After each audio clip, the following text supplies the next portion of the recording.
ਅਗਲੀ ਜਿਹੜੀ ਹਰਜੋਤ ਸਿੰਘ ਦੀ ਗੱਲ ਕਰਦੇ ਜਾਈਏ, 에ਅਰ ਟ੍ਰੈਫਿਕ ਕੰਟਰੋਲਰਸ ਦਾ ਮਸਲਾ ਲੱਗਦਾ ਆ ਵੀ ਉਹ ਹੋਰ ਜਿਹੜਾ ਉਲਝਦਾ ਜਾ ਰਿਹਾ ਆ। ਟਰੰਪ ਐਡਮਿਨਿਸਟ੍ਰੇਸ਼ਨ ਨੇ ਧਮਕੀ ਦਿੱਤੀ ਆ, ਡੀਓਟੀ ਦੇ ਜਿਹੜੇ ਚੀਫ ਸ਼ੌਨ ਡਫੀ ਆ, ਉਹਨਾਂ ਨੇ ਧਮਕੀ ਦਿੱਤੀ ਆ 에ਅਰ ਟ੍ਰੈਫਿਕ ਕੰਟਰੋਲਰਸ ਨੂੰ, ਕਹਿੰਦੇ ਵੀ ਜੇ ਤੁਸੀਂ ਕੰਮ ਤੇ ਨਹੀਂ ਆਏ ਤਾਂ ਤੁਹਾਨੂੰ ਅਸੀਂ ਜਿਹੜਾ ਉਹ ਹੁਣ ਕੱਢ ਦੇਵਾਂਗੇ।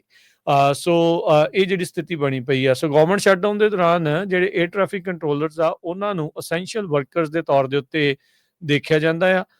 ਉਹ ਕੰਮ ਕਰਦੇ ਜਿਹੜੇ ਉਹ ਰਹਿਣਗੇ, ਇਹ ਜਿਹੜੀ ਇੱਕ ਪੱਕੀ ਚੀਜ਼ ਮੰਨੀ ਗਈ ਆ। ਪਰ ਕਹਿੰਦੇ ਵੀ ਗਵਰਨਮੈਂਟ ਸ਼ਟਡਾਊਨ ਹੋਣ ਤੋਂ ਬਾਅਦ ਬਹੁਤ ਸਾਰੇ ਜਿਹੜੇ 에ਅਰ ਟ੍ਰੈਫਿਕ ਕੰਟਰੋਲਰਸ ਆ, ਉਹ ਜਿਹੜੇ ਸਿੱਕ ਕਾਲ ਇਨ ਕਰ ਰਹੇ ਆ, ਜਿਸ ਕਰਕੇ ਕਈ 에ਅਰਪੋਰਟਸ ਦੇ ਉੱਤੇ ਕੰਟਰੋਲਰਸ ਦੀ ਇਹ ਘਾਟ ਹੋਣ ਕਰਕੇ ਫਲਾਈਟ ਡਿਲੇਜ਼ ਤੇ ਕੈਂਸਲ ਜਿਹੜੀਆਂ ਉਹ ਹੋਣੀਆਂ ਸ਼ੁਰੂ ਹੋਈਆਂ ਆ।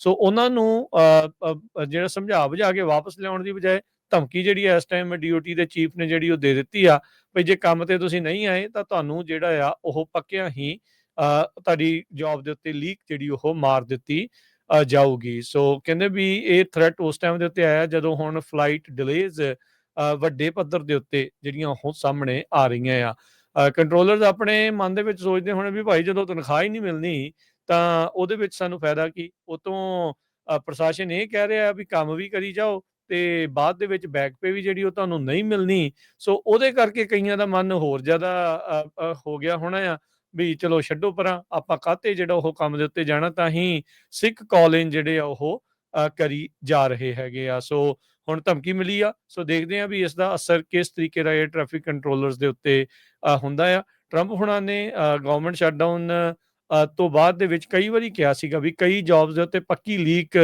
ਮਾਰ ਦਿੱਤੀ ਜਾਊਗੀ, ਪਰ ਅਜੇ ਤੱਕ ਉਹਨਾਂ ਨੇ ਆਪਣੇ ਉਸ ਗੱਲ ਦੇ ਉੱਤੇ ਕਦਮ ਜਿਹੜੇ ਉਹ ਨਹੀਂ ਵਧਾਏ। ਕੁਛ ਨਾ ਕੁਛ ਲੋਕ ਸੁੱਖ ਦਾ ਸਾਹ ਵੀ ਲੈ ਰਹੇ ਹੋਣਗੇ ਵੀ ਕਿਤੇ ਇਹ ਨਾ ਹੋਵੇ ਵੀ ਹੁਣ ਸ਼ਟਡਾਊਨ ਤੋਂ ਬਾਅਦ ਜੌਬਸ ਤੋਂ ਪੱਕਿਆਂ ਹੱਥ ਧੋਣਾ ਜਿਹੜਾ ਉਹ ਪੈ ਜਾਵੇ। ਪਰ ਸਮੱਸਿਆ ਲੱਗਦਾ ਹੈ ਵੀ ਹੋਰ ਜ਼ਿਆਦਾ 에ਅਰ ਟ੍ਰੈਫਿਕ ਕੰਟਰੋਲਰਸ ਨੂੰ ਲੈ ਕੇ ਵੱਧ ਰਹੀ ਆ। ਜਦੋਂ ਗਵਰਨਮੈਂਟ ਸ਼ਟਡਾਊਨ ਆ ਹਰਜੋਤ ਸਿੰਘ ਜੀ, ਜੇ ਮੰਨ ਲਓ ਇਹਨਾਂ ਨੂੰ ਕੱਢ ਵੀ ਦਿੱਤਾ ਜਾਂਦਾ ਤਾਂ ਨਾ ਨਵੀਂ ਹਾਇਰਿੰਗ ਹੋਣੀ ਆ, ਤਾਂ ਇਕੱਲੀ ਫਾਇਰਿੰਗ ਦੇ ਨਾਲ ਇਹ ਮਸਲੇ ਨੂੰ ਕਿੱਦਾਂ ਸੁਲਝਾਇਆ ਜਾਊਗਾ, ਇਹ ਹੁਣ ਦੇਖਣ ਵਾਲੀ ਗੱਲ ਅੱਗੇ ਰਹੇਗੀ।